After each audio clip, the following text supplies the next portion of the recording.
holding our ministers to a high account. Thank you, Madam Speaker. I call Brett Hudson. Thank you, Madam Speaker. Yes, that previous member said a government that would like to act, and I agree with that, act in an underhanded and sneaky manner.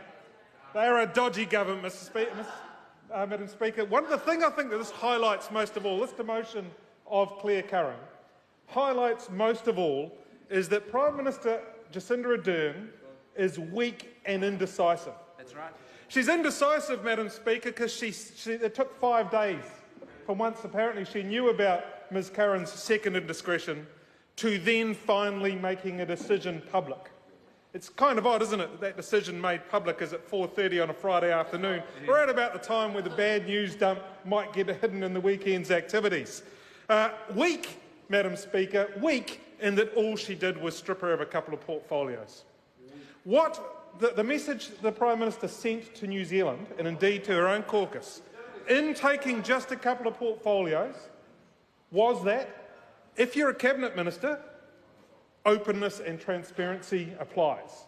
But if you're a minister outside of Cabinet, you don't need to worry about any of that stuff. Right. You can be as sneaky as you want to be, because Ms Curran remains a minister outside of Cabinet. Still gets a good salary, gets the privileges like the ride and the beamer.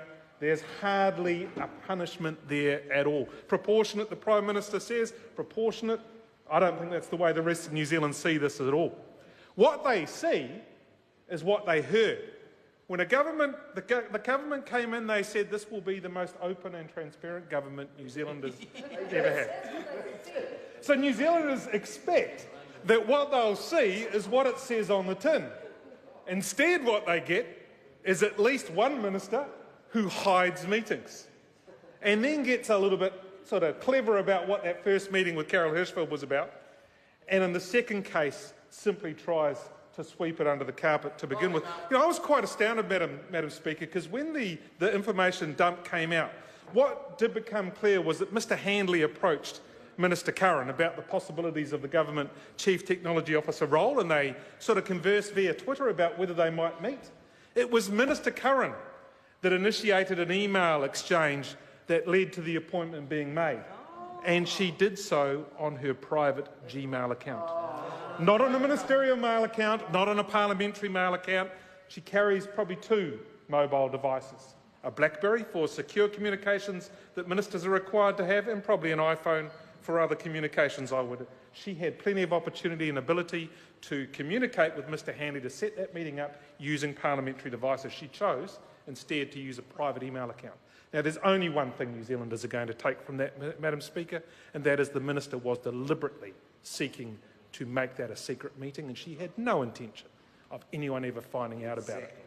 And all that happens when the underhandedness is finally uncovered, she gets a minor demotion. A minor demotion. That's weak government, weak leadership from the Prime Minister. Madam Speaker, I think that her actions and the limited sanction actually warrant an investigation, if you will. They warrant the Prime Minister and her government actually for once being open with us. New Zealanders deserve to know what communications, what conversations were had between either that minister or other ministers around the appointment process of this Government Chief Technology Officer role. Because there are just so many questions. We don't know. We don't know how many other times things have been hidden. We don't know what conversations have been had. We don't know what influence ministers may have tried to have over that appointment process. But one thing we do know, Madam Speaker, is that Mr Handley did apply for the job, and he applied for the job in the second wave of recruitment, at or before the closing time for those applications. And then on the 9th of June, he was interviewed on The Nation by Lisa Owens in his capacity as a technology entrepreneur. He was asked questions directly about the characteristics of a Government Chief Technology Officer, knowing he had applied for it.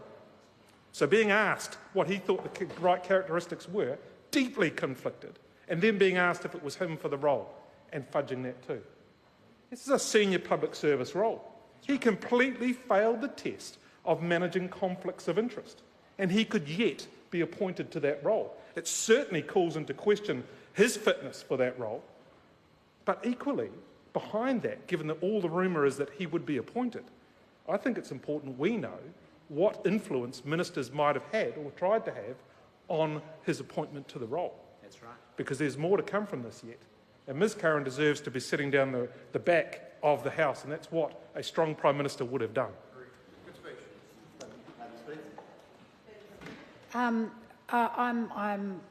Technically, this call should have been a 10-minute Labor call, but the Greens didn't take their call, which means that proportionality has been slightly affected. So I'm going to give a 5-minute call each to National and Labor.